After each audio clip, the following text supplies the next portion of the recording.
Hi friends, welcome back to our pro trader Telugu channel. So నేను మీకు చూపించే chart already మీకు ఐడెంటిఫై చేసి ఉంటారు. ఇది జొమాటో. ఈవేళ యాక్చువల్గా 27th. Okay, so 27th list అవ్వాల్సింది ఎక్స్చేంజ్లో. సో వీళ్ళు బౌర్సెస్ ద్వారా. ఓకే, సో అంటే ఏంటంటే టూ మచ్ ఆఫ్ దాన్ని ఏమంటారు, ఎక్స్పెక్టేషన్స్ అవ్వచ్చు, లేకపోతే టూ మచ్ ఆఫ్ హైప్ రావడం వల్ల, టూ మచ్ ఆఫ్ సబ్స్క్రిప్షన్ జరగడం వల్ల. Okay, so 1 lakh market cap రావడం అంటే ఇంపాసిబుల్ యాక్చువల్గా. అంటే మినిమం చాలా మందికి లిస్ట్ అయిన తర్వాత కూడా 2-3 సంవత్సరాలకు కూడా రాలేదు లిస్ట్ అయిన తర్వాత. ఓకే, నేను అనేది పెద్ద కంపెనీలే, చిన్న కంపెనీలు పక్కన పెట్టేద్దాం. సో అలాంటి పరిస్థితుల్లో ఫస్ట్ డే లిస్ట్ అయ్యి అవగానే 107 crores వెళ్ళిపోయిందంటే మార్కెట్ క్యాప్ అసలు ఏ రేంజ్లో ఉన్నట్టు హైప్ అంటే ఇంకా మనం చెప్పక్కర్లా. సో వాళ్ళ ఎక్స్పెక్టేషన్స్కి ఏంటంటే వాళ్ళు ఏమంటున్నారంటే షెడ్యూల్ అయిన దానికన్నా కూడా 27th కన్నా 23rd మనకి ఇది లిస్ట్ అయిపోయింది. అంటే ఈవేళ లిస్ట్ చేశారు, అవును కదా. సో ఈ పాటికి మీరు అందరికీ తెలిసే ఉంటుంది. సో బట్ ఇక్కడ ప్రాబ్లం ఏంటంటే, మెయిన్ ఇష్యూ ఎక్కడ వచ్చిందంటే, మనకి జొమాటో ప్రజెంట్ ఫుల్ సర్వీస్ నడవట్లేదు త్రూ అవుట్ ఇండియా. మీరు గమనిస్తే throughout India full service నడవట్లేదు. ఓకే, సో నేను చార్ట్ మీద ఏం పెట్టలేదు యాక్చువల్గా. సో మీరు కనుక గమనిస్తే చార్ట్ మీద సార్ 20 మూవింగ్ యావరేజ్ 200 ఉన్నాయి. పైవోట్ లెవెల్స్ ఎలాగా దీని మీద పనిచేయవు. ఓకే, సో ఎందుకంటే ఈవేళ కదా లిస్ట్ అయింది. సో మీకు కన్ఫ్యూజన్ ఎందుకు ఇవి తీసేస్తాను. సో ఇప్పుడు కనుక మనం చార్ట్ కనుక చూస్తే, ఓకే, ఈ హై ఏదైతే వేసాడో ఇక్కడ హెవీ సెల్లింగ్ ఉందన్నమాట. అది మట్టి గుర్తుపెట్టుకోండి. దీనిపైన యాక్చువల్లీ నేను మార్నింగ్ ట్రేడ్ చేశాను. నేను 21లో కొన్నాను. నాకు బై ద వే చెప్పడం ఏంటంటే, నాకు జొమాటో రాలేదు యాక్చువల్గా. నాకు ఐ మీన్ టు సే నాకు అలౌట్ అవ్వలేదు stock. Okay, I'm unlucky. And నేను యాక్చువల్గా 2 వాటితో ట్రై చేశాను, బట్ 2 అకౌంట్స్లో కూడా రాలేదు. ఓకే, సో నేను ఎక్స్పెక్ట్ చేసిన ప్రైస్ యాక్చువల్గా నేను కూడా నేను మీకు చెప్పాను కదా 120-125లో ఓపెన్ అవుతుంది మోస్ట్లీ అని. సో బట్ దానికన్నా కిందే ఓపెన్ అయింది యాక్చువల్గా 116. బట్ ఏమైందంటే నేను ఇమీడియట్గా ఎగ్జిట్ అయిపోయాను ఒక 10 రూపీస్లో. ఎందుకంటే నా టార్గెట్ వచ్చేసి అప్పర్ సర్క్యూట్. ఎందుకంటే ఓవర్ హైప్ ఇస్తారు ఇనీషియల్గా ఎఫ్ఐఎస్ వాళ్ళు ఎవరైతే కొన్నారో. కానీ ఇక్కడ ట్రాప్ అసలు నిజంగా ఎంత బాగా ప్లాన్ చేశారంటే, నేను అది చెప్దామనే మీకు ఇది కూడా మీకు చూపిస్తున్నాను. ఇది అప్పర్ సర్క్యూట్కి ఇంకా ఆల్మోస్ట్ దగ్గరలో ఉండగా, ఓకేనా, అప్పర్ సర్క్యూట్ చూడండి 139.2 కదా. సో 139. ఇవాళ లోవర్ సర్క్యూట్ చూసారా 92. సో 92కి ఛాన్స్ ఉంది యాక్చువల్గా. ఇప్పుడు ప్రజెంట్ సిచ్యువేషన్ ఎలా ఉందంటే 92కి ఛాన్స్ ఉంది. ఓన్లీ థింగ్ ఏంటంటే, ఎవరైతే లార్జ్ ఇన్వెస్టర్స్ ఉంటారో వాళ్ళు హోల్డ్ చేస్తే తప్ప, అంటే వాళ్ళు ఎగ్జిట్ అవ్వకూడదు ఇప్పుడు పొజిషన్స్ నుంచి. వాళ్ళు ఈ పాటికి ఎగ్జిట్ అయిపోయి ఉంటారు చాలా మంది. అందు గురించే మనకి 139 నుంచి ఆల్మోస్ట్ 138.5 నుంచి అప్పర్ సర్క్యూట్ టచ్ చేసి ముందు నుంచి హెవీ సెల్లింగ్ జరిగి, మీరు ప్రైస్ చూస్తే గనక ఇదిగోండి ఎలా వచ్చేసింది చూడండి ఒకసారి. సో నేను యాక్చువల్లీ ఇది బ్రేక్ అయితే గనక ఇంకా సెల్లింగ్ అనుకున్నాను. అంటే మనం ఎలాగే సెల్ చేయలేము ఇవాళ. టోటల్ 100% మార్జిన్ కావాలి స్టాక్ కొంటాకి ఇవాళ. ఓకే, సో సే ఇప్పుడు ఫర్ ఎగ్జాంపుల్ ఏ స్టాక్ అన్నా కొంటాకి మార్జిన్ ఇస్తాడు కదా. ఇక్కడ అలా కాదు, 100 షేర్స్ కొంటే 100% మార్జిన్ కావాలి, by margin. Even short cell margin కూడా అంతే. ఓకే, సో మనం ఇప్పుడు చూస్తే ఇక్కడ బ్యాలెన్స్ చేస్తున్నాడు కదా. ఇది ఏంటంటే ఇంకా సెల్లింగ్ జరగట్లేదు యాక్చువల్గా. ఓకే, బయింగ్ జరుగుతుంది ఇప్పుడు ప్రెసెంట్, బట్ సెల్లింగ్ జరగట్లేదు. సెల్లింగ్ కనుక స్టార్ట్ అయితే మనకి ఓపెనింగ్ ప్రైస్ ఏదైతే ఉందో 116-117 ఉంది కదా. ఇదిగోండి ఇదే ఓపెనింగ్ ప్రైస్. సో ఈ ఓపెనింగ్ ప్రైస్ నుంచి, ఓకే, ఆ ఓపెనింగ్ ప్రైస్ నుంచి గనక మనకి బ్రేక్ అయితే అక్కడ నుంచి జొమాటోకి థ్రెట్ ఉంటుంది. ఎందుకు అంటే టోటల్గా మీరు అబ్జర్వ్ చేస్తే Zomato full fledged services start అవ్వలేదు. Restaurants throughout India open అవ్వలేదు. ఈవెన్ స్మాల్ రెస్టారెంట్స్ ఉంటాయి కదా, so home cooked food sale చేసేవాళ్ళు, వాళ్ళు ఎవ్వరు కూడా లేరు. అండ్ ఈవెన్ డెలివరీ బాయ్స్ కూడా నాట్ 50% కూడా కంప్లీట్గా లేరు జొమాటోలో ఇప్పుడు. Okay, because of delivery point of వ్యూలో అవ్వచ్చు, లేకపోతే శాలరీస్ పాయింట్ ఆఫ్ వ్యూలో అవ్వచ్చు, లేకపోతే వాళ్ళు సిటీస్కి రాక నేటివ్ ప్లేసెస్కి వెళ్ళిపోయిన వాళ్ళు ఉండొచ్చు. సో చాలా రీజన్స్ ఉన్నాయి. ఓకే, సో ఓవరాల్గా చూస్తే జొమాటో వాళ్ళు ఐపీఓకి ఇప్పుడే ఎందుకు వచ్చారంటే, సో బేసిక్గా వాళ్ళకి ఇప్పుడు చాలా మనీ కావాలి, literally almost like 5,000 to 10,000 crores money కావాల్సి వచ్చి సో వాళ్ళు ఐపీఓకి రావడం జరిగింది. బట్ సబ్స్క్రిప్షన్స్ వాళ్ళు ఇంత ఎక్స్పెక్ట్ చేయలే. ద ఓన్లీ రీజన్ ఏంటంటే ఇది ఎఫ్ఐఎస్ వలన వచ్చిన హైప్ కాదు, only retail traders, retail investors, ఓపెన్గా చెప్పాలంటే రీటైల్ ట్రేడర్స్ అని చెప్పొచ్చు. ఇప్పుడు ప్రతి చిన్నపిల్లడికి కూడా డిమాట్ అకౌంట్ ఉంది, ట్రేడింగ్ అకౌంట్ ఉంది. సో ఈ డిస్కౌంట్ బ్రోకరేజెస్ వలన ప్రతి ఒక్కడు కూడా ఓపెన్ చేశాడు. So somehow 15,000 is not a big money కదా. సో చాలా మందికి 15,000 14,000 పెట్టి ఒక తీసుకోవడం పెద్ద విషయం కాదు. సో అలా చూసినా సరే చాలా మంది కొనేశారు. సో చాలా హైప్ తీసుకొచ్చారు. బట్ లిస్టింగ్ ప్రైస్ ఎంత అని చూస్తే మనం 76 రూపీస్ అనుకుంటాం కదా. So 76 rupees is the perfect price దీనికి. ఓకే, బట్ నా క్వశ్చన్ ఏంటంటే, నాకున్న డౌట్ ఏంటంటే, హ్యాపీయెస్ట్ మైండ్స్ మనకి అలాగే లిస్ట్ అయింది యాక్చువల్గా, ఒక రేంజ్లో లిస్ట్ అయ్యి అక్కడ నుంచి 500-600 బ్యాండ్ అనుకుంటా, నాకు గుర్తులేదు ఎగ్జాక్ట్గా.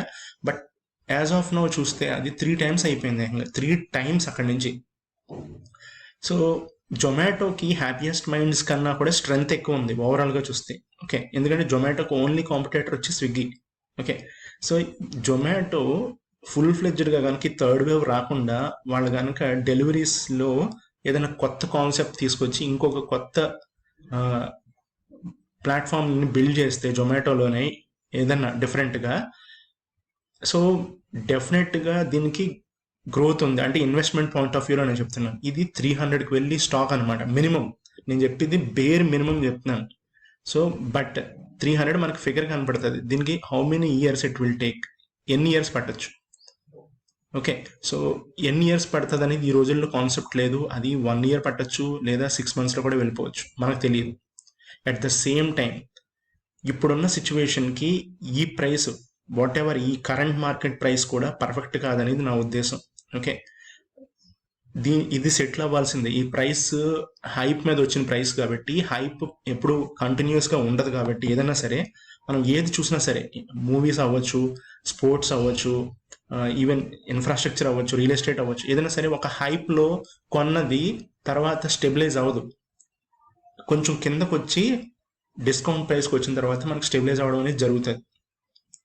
సో మనం చూస్తే ఓవరాల్గా నా ఉద్దేశం ఏంటంటే, మరీ మనకి లిస్టింగ్ ప్రైస్ వస్తుంది అనే ఛాన్స్ నాకు కనపడదు. ఎందుకంటే అక్కడికి రాకముందే ఎఫ్ఐస్ అనేవాళ్ళు కొన్ని వేల కోట్లు పెట్టి రెడీగా ఉంటారు కొనడానికి. ఓకే, సో 76 అనేది ఇంపాసిబుల్. ఓకే, ఒకవేళ వస్తే నా దృష్టిలో జొమాటో అసలు పెర్ఫామ్ చేయనట్టు లెక్క. ఓకే, లిస్టింగ్ ప్రైస్కి వస్తే. So somehow they are losing market cap అవ్వచ్చు, లేదా దే ఆర్ లూజింగ్ ఇన్వెస్టర్స్ అనే పాయింట్ ఆఫ్ వ్యూలో ఉంటాను నేనైతే. ఓకే, సో లిస్టింగ్ ప్రైస్కి impossible. So 100 below anything something like 90 అవ్వచ్చు, 85 ఆ రేంజ్కి వచ్చినా కూడా అది ఇంకా బీభత్సమైన buying opportunity. Okay, but only thing వాళ్ళ సిఇఓ అవ్వచ్చు, వాళ్ళ ఎవరైతే డైరెక్టర్స్ ఉన్నారో, ఇప్పుడు బోర్డు ఉందో, ఇప్పుడున్న వాళ్ళు పర్ఫెక్ట్. ఓకే, సో ఇప్పుడున్న వాళ్ళు చేంజ్ అయినా, ఎవరన్నా ఎగ్జిట్ అయినా బోర్డు నుంచి, ఇన్ కేస్ ఏదన్నా మన గవర్నమెంట్ నుంచి ఏదైనా సంథింగ్ లైక్ డిఫరెంట్ ట్యాక్స్ కానీ ఏదన్నా వాళ్ళ మీద లెవీ చేస్తే మట్టికి కొంచెం ప్రాబ్లం తప్ప, ఓవరాల్గా చూస్తే జొమాటోకి ఎటువంటి నెగిటివిటీ లేదు. ఓకే, ఎక్కడ 80-90 బ్యాండ్లో, 80 రూపీస్ 90 ప్రైస్ బ్యాండ్లో. బట్ ఇప్పుడు ఉన్నది మట్టికి హైప్. ఈ హైప్లో మట్టికి కొంటే వాళ్ళు చాలా లాంగ్ టర్మ్ వెయిట్ చేయాల్సి ఉంటుంది. ఓకే, ఇప్పుడు ఈవేళ కూడా క్లోజ్ అయ్యే టైంకి మళ్ళీ మనకి సేమ్ హై వేసేయచ్చు, ఏది 139 అప్పర్ సర్క్యూట్ వేసేయచ్చు. ఎందుకంటే మ్యాక్సిమం రీటైల్ ఇన్వెస్టర్స్ని ట్రాప్ చేయడానికే ఉంటారు. ఎందుకు, బిగ్ పొజిషన్స్ అన్నీ మనకి ఎగ్జిట్ అవ్వాలంటే రీటైల్ వాళ్ళతో కొనిపించాలి, అప్పుడే వాళ్ళు ఎగ్జిట్ అవుతారు కదా. అది అందరికీ తెలిసిన విషయం మనకి. బట్ ఇక్కడ పాయింట్ ఏంటంటే, జొమాటోకి స్ట్రెంగ్త్ ఉంది, అదే కొంచెం భయపడతారు ఎవరు పెద్ద ఇన్వెస్టర్స్ కూడా. సో ఇప్పుడు ప్రజెంట్ ఉన్న ప్రైస్కి మనము ఈ ప్రైస్ ఎగ్జాక్ట్గా కరెక్ట్, ఇది రాంగ్ అని చెప్పడానికి మట్టుకి అసలు నాకు అంటే నాకే కాదు, even any big time professional trader అవ్వచ్చు, లేకపోతే ఇన్వెస్టర్ అవ్వచ్చు, నో వన్ కెన్ ప్రెడిక్ట్. అంటే ఎవరు కూడా ఏం చెప్పలేరు. అలాంటి జొమాటో ప్లాట్ఫామ్ మీద మనం లాంగ్ టర్మ్ ఉండాలి అనుకున్న వాళ్ళ మట్టుకి సిప్ మోడల్లో కానీ, లేకపోతే 80-90 బ్యాండ్ వచ్చేదాకా వెయిట్ చేయడం కానీ. ఓకే, సో చూస్తే సో ఇది మట్టుకు నాకు 300 నేను చెప్తాను కదా, నేను అలాగే ఇందులో మనం ఉంటాం కాబట్టి నేను చూపిస్తాను అప్పుడు 300 మార్క్ హిట్ అయినప్పుడు. బట్ ద ఓన్లీ థింగ్ ఇందులో ఉన్న ఒకే ఒక్క డ్రాబ్యాక్, నేను ఇది ఫైనల్గా చెప్తున్నాను ఏంటంటే, వీళ్ళకి ఇప్పుడు ప్రజెంట్ జొమాటోకి స్విగ్గీ ఒక్కటే మనకి వీడు ఒక్కడే ఉన్నాడు, అవును కదా, స్విగ్గీ వీడు ఒక్కడే కాంపిటేటర్ ఉన్నాడు. ఇక్కడ వరకు బాగానే ఉంది కదా. కానీ మనం గనక చూస్తే ఒక మోడల్ హిట్ అయ్యి అందులో డబ్బులు మిగులుతున్నాయంటే చాలామంది షాప్స్ పెడతారు, చాలామంది అదే బిజినెస్లోకి వచ్చేస్తారు. సో ఎవడైనా పెద్దోళ్ళు కనుక దిగితే, say Adani, say Reliance, okay, say Tata, say some other guy, big guy, okay, Mahindra అవ్వచ్చు, లేకపోతే ఇంకొకటి ఎవడో రావచ్చు. సో వాళ్ళు కనుక స్టార్ట్ చేస్తే ఏమవుతుంది, బిజినెస్ షేరింగ్లోకి వెళ్ళిపోద్ది, అవును కదా. సో అప్పుడు జొమాటో మార్కెట్ క్యాప్ ఎంత, ఇప్పుడు మార్కెట్ క్యాప్ 60% ఉండొచ్చు, 40% స్విగ్గీది ఉండొచ్చు, లేదా 60% స్విగ్గీది ఉండొచ్చు, 40% జొమాటోది ఉండొచ్చు. బట్ వీళ్ళ షేర్లోంచి వాడు మింగుతాడు కదా, కొత్తవాడు వచ్చినోడు కొత్త మోడల్తో వచ్చి కొత్త డిస్కౌంట్స్తో వస్తే వాడు కొంచెం తింటాడు. సో మార్కెట్ని నిలబెట్టుకోవాలి అంటే ఏంటి, షేర్ ప్రైస్ అనేది మనకి మార్కెట్ క్యాప్ బట్టే మనకి డిసైడ్ అవుతాం ఆబ్వియస్గా కదా. ప్రైస్ టు ఎర్నింగ్ రేషియో అవ్వచ్చు, రిటర్న్ ఆన్ ఆర్ఓసిఈ అవ్వచ్చు, లేకపోతే వాట్ ఎవర్. సో అందు గురించి ఏంటంటే, ఇన్వెస్ట్మెంట్ మోడల్లో కనుక ఈ స్టాక్ని నమ్ముకుంటే ఓకే, దట్స్ ఫైన్. బట్ అదొక పీరియడ్ కూడా మనం ఇప్పుడు డిసైడ్ అవ్వని పరిస్థితి, 1 year 2 years ఆ 300 టచ్ అవ్వడానికి. The only thing is competitor వచ్చాడంటే మట్టుకి మనకి జొమాటోకి స్విగ్గీకి మట్టుకి, స్విగ్గీ ఇంకా లిస్ట్ అవ్వలేదు, సో జొమాటోకి మట్టుకి ప్రాబ్లం ఉంటుంది, నో డౌట్. ఓకే, సో ఇది టోటల్ నా వ్యూ జొమాటో మీద. నేను ఈ వీడియో చేయడానికి కారణం ఏంటంటే, ఆవేశపడి I mean to say something like తొందరగా ఏదన్నా మనకి దీని మీద ఒక 2 times రిటర్న్ వస్తుంది, లేకపోతే 1 time రిటర్న్ వస్తుంది అనుకునే వాళ్ళ మటుకి కొంచెం జాగ్రత్తగా ఆలోచించాల్సిన టైం అనమాట. ఇంకొకటి ఏంటంటే, టెక్నికల్గా ఇంకోటి చెప్తున్నాను చూడండి, ఇది టెక్నికల్గా ఎప్పుడు కూడా బ్రేక్అవుట్లు అవుతుంటే, హయ్యర్ హైస్ ఫామ్ అవుతుంటే, డౌ థియరీ నేను మళ్ళీ చెప్తున్నా, ఆ హయ్యర్ హైస్ ఫామ్ అవుతుంటే మీరు ఫండమెంటల్స్ గురించి మర్చిపోండి. ఫండమెంటల్స్ ఎలాగ ఫాలో అవుతూ ఉంటాయి, మనకి ప్రైస్ అనేది మనకు చూపిస్తుంది అనమాట. ఎగ్జాక్ట్గా ఆ స్టాక్ పెర్ఫార్మెన్స్ అనేది మనకి ప్రైస్లో తెలిసిపోద్ది. ఇవాళ మీరు భారతీ ఎయిర్టెల్ చూసినా సరే మీకు బ్యాడ్ న్యూస్ వచ్చింది, బట్ స్టాక్ ఒక్కసారి అటు ఇటు లేపేసి మొత్తం క్లీన్ చేసి వెళ్ళిపోయాడు బోర్డుని. ఓకే, ఫస్ట్ కిందకి వెళ్ళిపోయింది, తర్వాత మళ్ళీ పైకి వచ్చి సెల్లర్స్ అందరినీ తీసేసాడు. ఓకే, సో ఎలా ఉంటుందంటే, మీకు ఇప్పుడు 139 అబౌవ్ ట్రేడ్ అవుతుంది ప్రైస్, ఇంకా నా మాట కూడా మనం వినక్కర్లేదు. ఎందుకు, సమ్ పాజిటివ్ న్యూస్ ఉంది జొమాటోలో, అంటే సంథింగ్ థర్డ్ వేవ్ రాకపోవడమో, డెలివరీస్ పెరగడమో, వాడికి రిటర్న్ పెరగడం అనేది ఉందన్నమాట. ఓకే, ఇది ఎవరు కనిపెడతారు, ఓన్లీ ఇంటర్నల్ ఇన్సైడ్ ట్రేడర్స్ ఉంటారు, ఇన్సైడ్ ఇన్వెస్టర్స్, వాళ్ళకి ఇన్ఫర్మేషన్ తెలుస్తుంది కాబట్టి వాళ్ళు ఆ ప్రైస్ని పైకి తీసుకెళ్ళిపోతూ ఉంటారు. లేదు 121, 116 కన్నా బిలో ట్రేడ్ అవుతుందంటే సంథింగ్ ఓకే, ఈ హైప్ డిజాల్వ్ అవడానికి మళ్ళీ వాడు 80 బ్యాండ్కో 90 బ్యాండ్కో ఆ రేంజ్కి ప్రైస్ వస్తున్నట్టు, అంటే ఈ హైప్ని ఒకసారి హైప్ అనేది డిజాల్వ్ అయిపోతుంది అనమాట, అంటే హైప్ తగ్గిపోతుంది.